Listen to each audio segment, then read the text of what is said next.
Hey gang, it is 5:42 in the PM here in the Pacific Northwest, and back in the day when the roadmap roundup and everything used to drop on the West Coast, when CIG was predominantly located in LA, I would have probably another hour or so to kind of rest, relax, play with my dogs, and kind of prep up for this. But now it's been out for a few hours, so I need to get chopping if I want to get into this.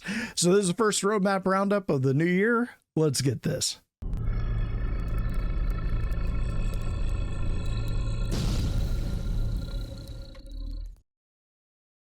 Okay, so we're going to start at the top here. Actually, just because we haven't done these for a little while, and I think we've added 100 or so new subs since the start of the year. The last time I did one of these, this is something that I do, this Sprintwatch. It used to predominantly be the progress tracker, and I'd go through each of these items, or at least the most interesting deliverables, and kind of say, hey, this is an interesting one. This is the context for how it'll fit in the game. This is what CIG has said about it. This is how far it's in.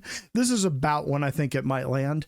That was always kind of a little dubious, because while you would know how long they had worked on a particular deliverable, you wouldn't necessarily know what the goal was for that deliverable. So you could see something that run 10 weeks, and if its eventual goal was 11 weeks, then hey, that's great. But it could also be 120 weeks, which would mean that it had just started. And so lacking the context makes the progress tracker a little less dubious, and I kind of stopped doing sprint watches and focusing on other content. But the roadmap roundup does give you some stuff. So what I do mostly these days is I go over the roadmap roundup, look at the release view, and then just kind of give my thoughts on what's coming down the pike, how I think they're doing, and that kind of stuff. So if that sounds good, let's go ahead and get into it. So we will start with the roadmap roundup. So typically you can skip this top part, but this time, of course, being the first one of the year and them kind of changing up the process a little bit, both the letter from the chairman and the most recent SCL, talking with Benoit, this has a little bit more information, so I'm going to read it this time. Hello, everyone. As we've emphasized in the last letter of the chairman and throughout our messaging this year, our top priority for 2025 is improving playability. A key part of this effort is refining how we manage feature development, with features now being developed in a separate branch and only migrating over when they are ready. A good idea. That's how most games producing in a live environment do it. In a recent episode of Inside Star Citizen, we shared our commitment to delivering more content patches more frequently. Because these updates are highly narrative driven, we've adjusted how they appear in the release view to avoid spoilers. As a result, some newly added cards in the release view are marked as redacted and will only be fully revealed once the content is officially announced or discovered. As a reminder, the 1.0 column represents features and content planned for Star Citizen 1.0. However, this doesn't mean that you'll have to wait until full release to experience them. Rather, it serves as a snapshot of experience you can expect. As features and content from this column become ready, they will shift left into a point patch column, preparing for a release. There are still more additions and updates to come, including possible changes and additions to immediate columns, so be sure to check back every 2 weeks for the latest update. With that, let's dive into this week's roadmap roundup. CIG community team. Oh, they're not signing it with the usual one. Well, let's go ahead. Notable changes, February 26, 2025, release view. Deliverables released with 4.00 and 4.01 are marked as release. Meanwhile, a new event, Supply or Die, has been added for 4.02, which, just so you know, 4.02 is supposedly dropping imminently. They had a live candidate in the latest PTU build, so good chance probably by the time you watch this, 4.02 will be dropping or will drop in the very, very near future. A new 4.1 column has been added to the release view, highlighting some major deliverables that will release in the 4.1 patch cycle, either in 4.1.0 or in subsequent point patch updates, 4.1.x. Okay, so I am going to start right here before I get too deep into this, because right off the bat, we have one that's redacted. At the end of last year, or it might have been at the beginning of this year, one of the things I said that I was hoping for in 2025 is that CIG would kind of pull back a little bit on all the redacted and hidden content and saving everything for a big surprise and just kind of letting us know what they were working on. It used to be that they would come to us in ISC, or back in those days it was Around the Verse, or whatever they called the Friday show back then, Answer the Call or whatever. They would be following a deliverable as it was being developed. And that was the show, is they would say, this is something that we're working on that we're hoping to deliver to you in the near future. Look at it as we develop it. And they'd kind of have like 4 or 5 of those going. They've kind of dropped that.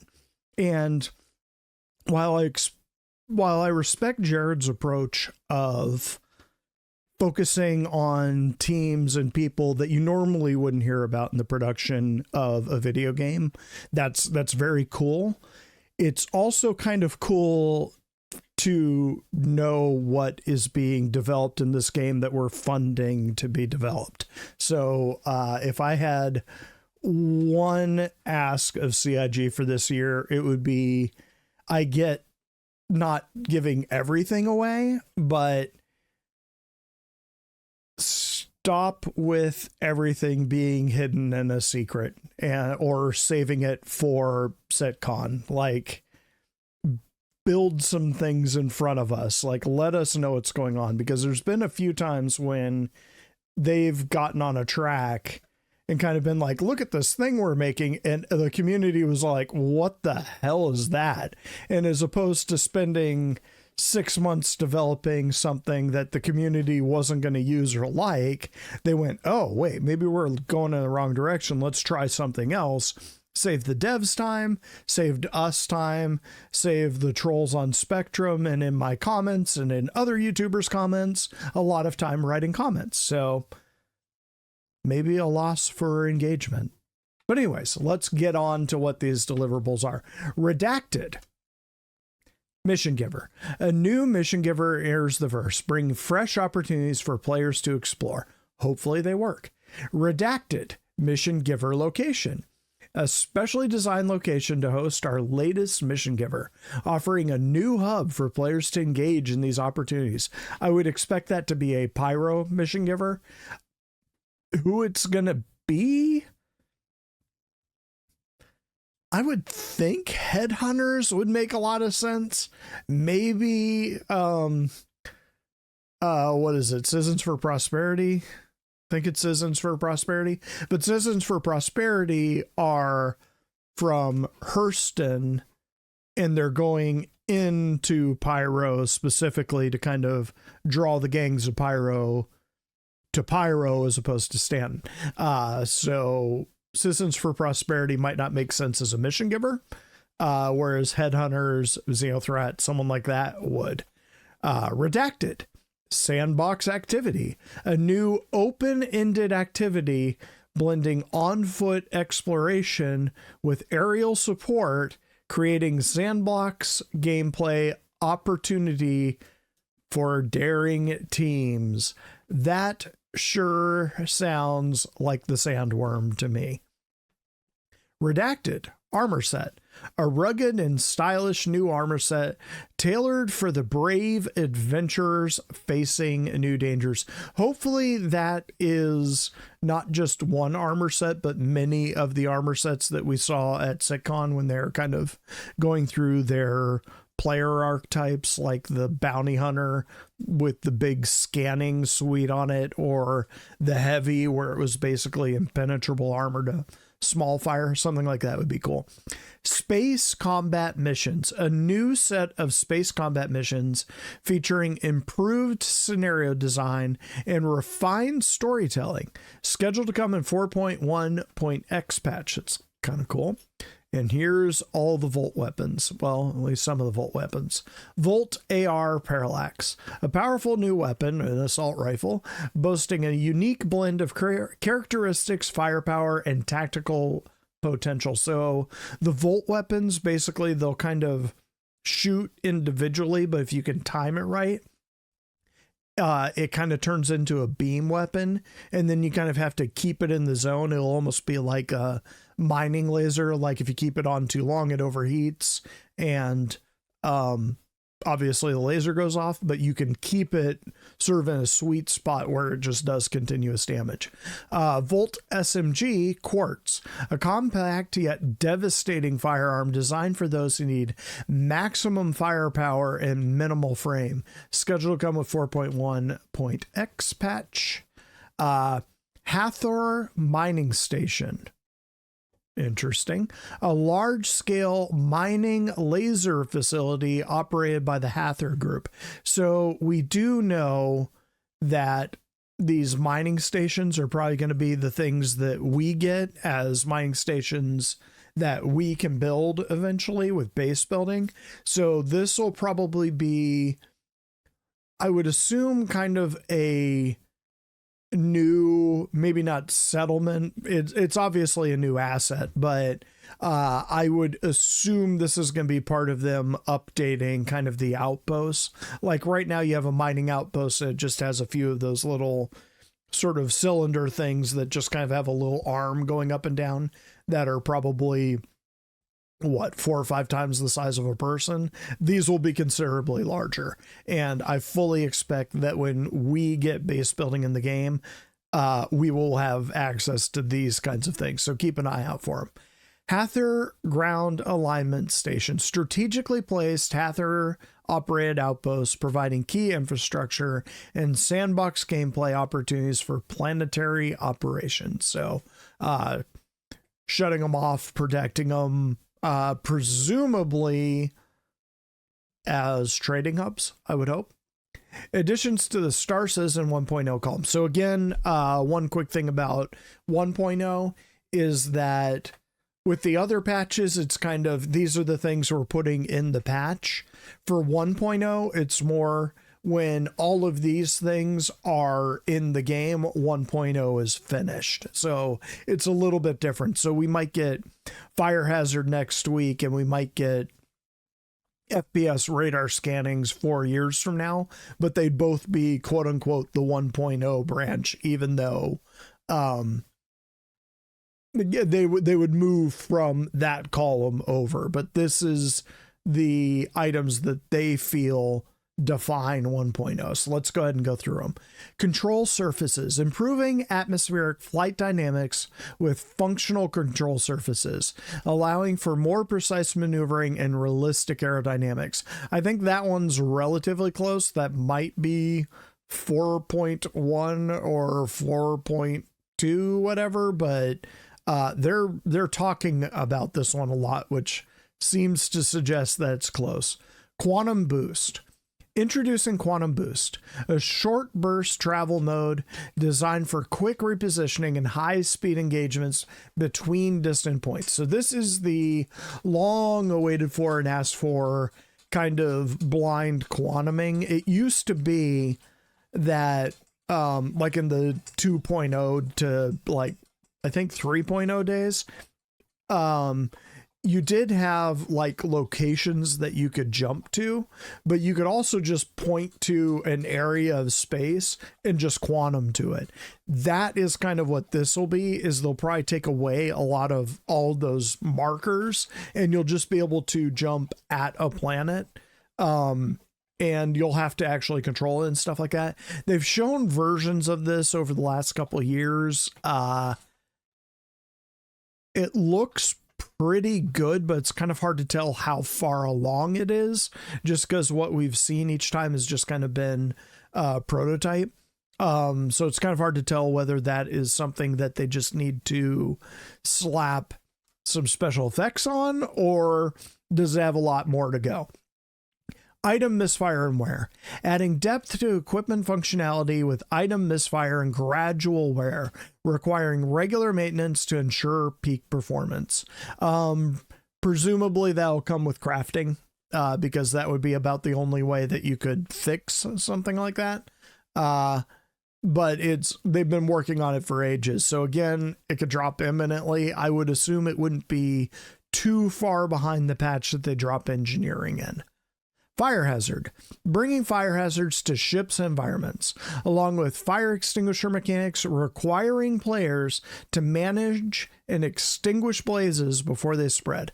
Again, I feel that one will come with engineering. That will be the big check on engineering. If you don't have an engineer on board, if you don't keep up with engineering, if you don't keep up with repairs, your ship's going to catch on fire. So I fully expect that to be an engineering thing.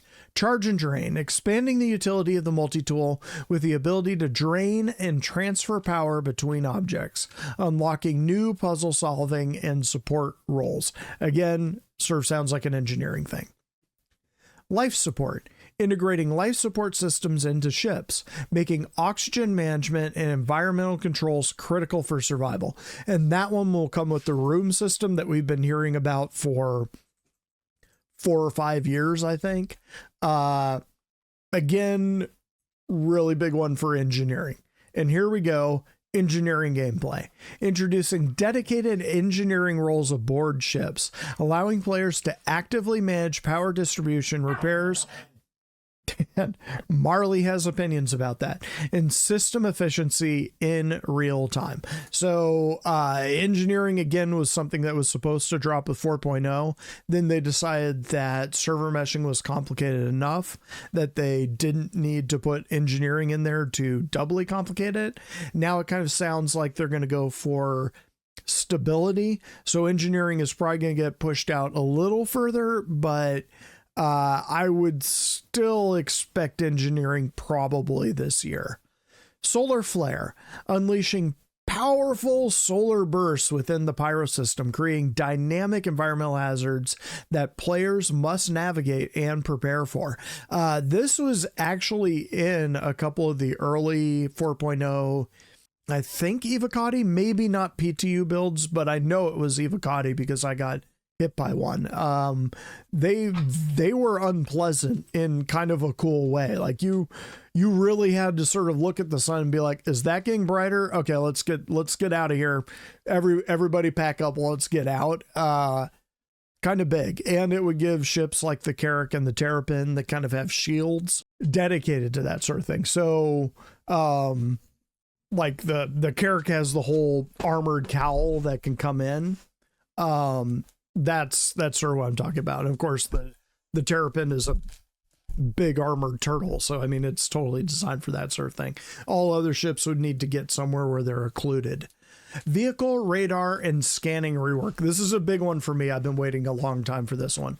Reworking vehicle radar and scanning for all vehicles. This will come with being able to occlude yourself. So if you hide behind an asteroid or a mountain, radar and scanning will lose track of you. And it will come with different kinds of scanning. I would assume that some is more powerful than others, some is more specialized than others. FPS, radar, and scanning. Implementing first-person radar and scanning gameplay. Improving situational awareness and bringing new tactical gameplay. And we saw an example of that at the demo for Sitcon. Hangar upgrades, expanding personal hangar customization with new upgrades, layouts, and functional improvements. So presumably one of those at least would be a separate elevator that calls up ships, which is something that we had again in an early PTU build, and then they scrapped it, obviously because they're having some issues with it. Weapon overheat, introducing heat buildup and overheat mechanics for energy weapons, requiring careful trigger discipline and heat management during sustained firefights. Radiation, implementing dangerous radiation zones in specific locations, forcing players to adapt with specialized gear and strategic navigation. Probably a little ways off if I had to guess. New missions, location repair, implementing new missions that introduce repair gameplay into the persistent universe, first appearing in Pyro Outposts. We've temporarily moved this card to the 1.0 column, but like all features and content there, it will be assigned to a point patch once it's ready. Yeah, that one is again dropping in whatever patch they put engineering in, or very shortly thereafter. They've already got the fuses and stuff set up for it. Again, it's just one of those things that they're kind of waiting for stability. Like getting the trains working, getting the elevators working is a bigger priority, understandably. Ship spawning. Progress Tracker. You can now find a preview of many things that are currently actively working on the Progress Tracker, with more additions to come at a later time. We've made several additions to the Progress Tracker, which you can view below. Just a reminder, when progress on a deliverable is marked as complete, it doesn't necessarily mean it's ready for release.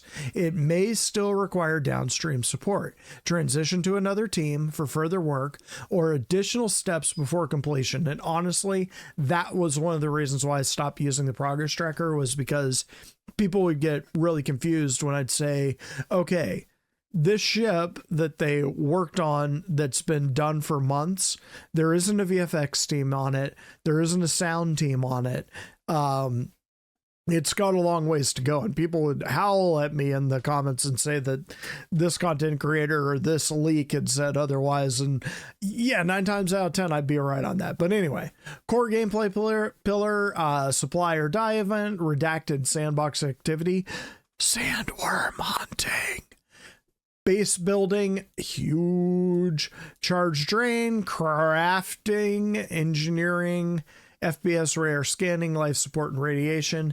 The way that I would expect that to work is engineering will be pretty soon. Crafting will probably roll out in modules as we go along. Base building probably near the end of the year if they can get stability under control. Life support will be under engineering. Radiation might be under engineering. Supply or die we're getting real soon.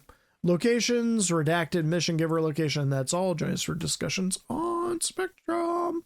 Yeah, Spectrum's fine if you can get past the, what is it, like 4 or 5 gatekeepers that comment on every single comment and tell you you're stupid. Yeah, it's one of the reasons we're out here in this land. Only item that isn't delivered here in 4.0 is supply or die, which is, I think, the next phase of Save Pyro, I believe. Looks pretty good so far. I haven't had a chance to really play it. They keep rolling out patches while I'm at work or asleep, and so I haven't had a chance to jump in on the PTU, but so far the phases have been pretty fun. Your mileage may vary depending on which server you're on, but let's go on down the list here. So 4.1, which is the next big patch, tentative Q1 or 2. I would assume they're going to try to roll out 4.1 for Invictus, which is May. Late May-ish, I would guess, would be when this one would drop. A redacted mission giver, a redacted armor set, space combat missions, sandworm hunting. Looked like it was pretty far along and working pretty well, so there you go. Mission giver location. So I mean, it might be a mission giver that's kind of like, hey, hunt down the sandworm that's eating my space cows. Just thought. That is what the laser mining station is going to look like. Strategically placed, Hathar operated outpost providing key infrastructure and sandbox gameplay, which is exactly what it said on the other screen. Hathor mining station. Oh, it's in space. A large scale mining laser facility. Oh, damn. These are like the things in Arena Commander that are shooting the lasers down to the planet. Ooh. Okay, that's totally different than I was thinking. Huh. That said, it would be really cool if we could construct those. Volt assault rifle parallax, Volt SMG, quartz, all pretty cool. And then of course we've got all these down here. Starwear is a 1.0 thing. That's all the layered clothing where you can wear, you can mix and match armor and clothes, and put on pouches, that kind of thing. Starsim is the big economy, the background economy, and also manages the NPCs, I believe. That used to be Quana, used to be Tony Z's baby. I have heard but not confirmed that Tony Z is gone now, which sad if he is, given the brains that dude has, but looks like his baby lives on. Content instancing, implementing new technology that allows both existing and new content to be instanced for more crafted group gameplay and experience. Dynamic server meshing, that is the next one up from what we got now. Right now we have static server meshing, where this server is for this planet and this server is for this planet. Dynamic server meshing will spin up and spin down servers as needed, which is pretty cool. Star audio, that's the one where they kind of use the Doppler effect and sound in a vacuum. Will be very cool. Global illumination, we saw some examples of that at SitCon. Very pretty. Starkitect, new tool that allows that scatters ground locations based on environmental and design data to populate the world of Star Citizen at an unprecedented scale. It sounds cool. Also talked about SitCon. Planetech V5 talked about SitCon. Dynamic weather, definitely go watch that one at SitCon. There are 30 under here. Trust me, they're all cool. Of course, they got the building space stations. Again, this is 1.0, so this is things that could drop next week or 5 years from now. Again, my window for 1.0 I think is 5 years. If they can get server meshing working, I think the rest of this stuff will start to go pretty quick, especially once Squadron 42 drops. They'll probably start spinning up the next chapter, but they'll have like a year or so leeway, especially if it's a success. But anyway, one thing that I note that is missing here is they didn't have ships and vehicles. It would be nice if they kind of showed us those plans, given how many ships are on that side scroll. But people, that's all I got for this one. A bit of a long one because it's the first one of the year, but thanks for sticking it out. Let me know what you're looking forward to, or what you think's missing, or what you think some of these redacted things is. Yeah, we'll go with that. Yeah, just let me know down in the comments below. Thanks for dropping by. Catch you next time.